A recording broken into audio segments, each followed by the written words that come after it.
Welcome back to the show. Always love introducing things to our viewers on the show because I was not familiar with our next topic on the show today, and that is the Workers' History Museum. It is a virtual museum, and here to tell us more about it, I am joined by Arthur Carkner. Welcome to the show. Great to have you here. Yes. Arthur, so you've been with the museum since its beginnings, 12 right. years ago. Mm-hmm. What was the inspiration behind the Workers' History Museum?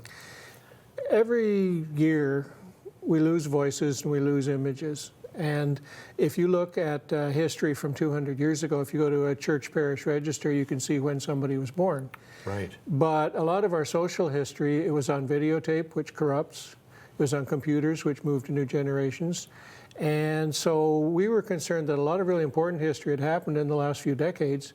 Who was taking care of that? Right, right. Why did you want to get involved specifically? Well, me personally, many years ago, I took a radio television course at Algonquin College. Okay. Back then, the cameras were carved out of stone, and all kind of things you would expect. Right. But I always felt, though I didn't work in that line of work, that I had an eye for what a story was. Right. And there were some interesting stories. And the first one that we did as a videotape, and I'll get into the different media we use, but the first one we did was on family leave. How does it happen? If you look at two countries so similar, Canada and the United States, a woman in Canada, a worker, would expect a year's paid maternity leave, right. good support for family. And in the States, you can expect nothing. Yeah, it's hard to believe. How did we end up so different? Well, there's a story there. Right. So we pursued that story. We talked to people who had been active in the struggle for family leave.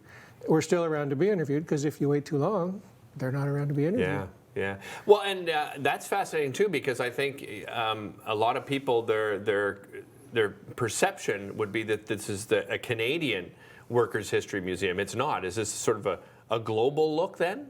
We're Canadian, and we're very much Ottawa-based. So some of the other stuff we've worked on would be, I mean, we get good support from the City of Ottawa, and we appreciate that. And as a registered charity, we're based in Ottawa, so you have to have some anchor.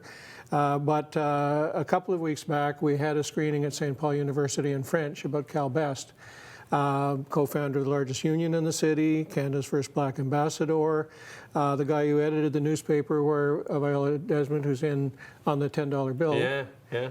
But who covered the story? Right. Who put props, raised hell and put props under it? That was Cal Best. And when he died in 2007, we had access to some interviews with him, and his family was quite supportive. So 10 years later, we're still running that film, and now we ran it for the first time. We premiered it in St. Paul U in French, and when it was new, we premiered it in Ottawa down at the Public Library. So we partner with a lot of different institutions. We provide content, and we do it in a lot of different media, including we've done a comic book on the Wong brothers. Oh, really? Okay. The first Chinese business family in Ottawa. Yeah. Aimed at grade 6 children. We do pop-up displays, so we go to different kinds of meetings and events and things that are quite durable, and just sit it on a tabletop and then pop it down and carry it out.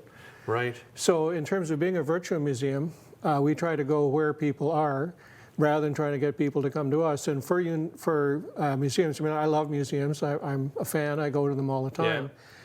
They cost a lot of money, and they're big, and they're hard to get started. Yeah. If you look at the struggle to get the Human Rights Museum going in Winnipeg, that was a lot of years, a lot of dollars. And you can tell more stories, right? Using these different mediums, as you've just described. You've talked about some of the mediums. What are some of the other mediums that you use to tell these stories? Well, Cablevision. Yeah, of course. Everyone. Yeah. So we spent about, most of the time since our founding, getting interviews and so forth around the story of gay marriage rights to be recognized in law. Because if a man lived with a woman, after a year they had common law rights to, the benefit program, like dental care, something like that. Man and a man, woman and a woman, didn't matter how long you're together. That's right, yeah. So we had done some interviews, and then after a number of years, we got a summer student grant, because it's another little sidelight there. We're very proud to be a virtual institution that provides real jobs in the community, and that's important. I was going to ask about that. So where does your funding come from then? We get some funding, as I mentioned, from the City of Ottawa. For summer school, it's federal programs. Okay. And sometimes we get grants from bodies, and sometimes from unions. Also, the Toronto Dominion Bank supported our Black History Project quite strongly. Terrific. So we went coast to coast with CalBest. And so when we're looking at the different media, the one on what is a family for same-sex rights, that's on YouTube. And again, we've had over 1,200 watches. So if we had a studio or if we had a theater and we tried to get 1,200 people into it, well, we can't afford to do that. That's a great point. But, you know, people go by word of mouth. They talk to each other. They say, hey, you know, did you see this? And word of mouth is really important to us. Absolutely. Yeah. Volunteer-based, though, right? I mean, you volunteer-based. You get a great support from the volunteers. We have a good mixture of young people and old people that are interested in doing what we do. We provide some experience for people who are in museum programs, because a lot of people aspire to work in the museum industry, so we provide that opportunity. And then we have graybeards. You know, we have retirees that are out there. I'm almost there. Yeah, I know what you're saying. Out there to say, did you know this?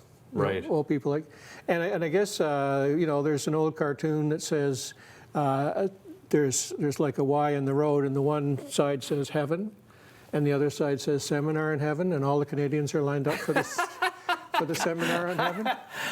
Can I steal that? I love that one. That's we think good. that there's. You know, they talk about what are the basic human needs, you know, food, shelter, reproduction, but we think learning is a basic human need. I couldn't agree more, Arthur. Thanks so much for joining us. Really appreciate it. And I'll encourage all of our viewers, visit the website. It is a wonderful resource, some great stories. We'll be back after this.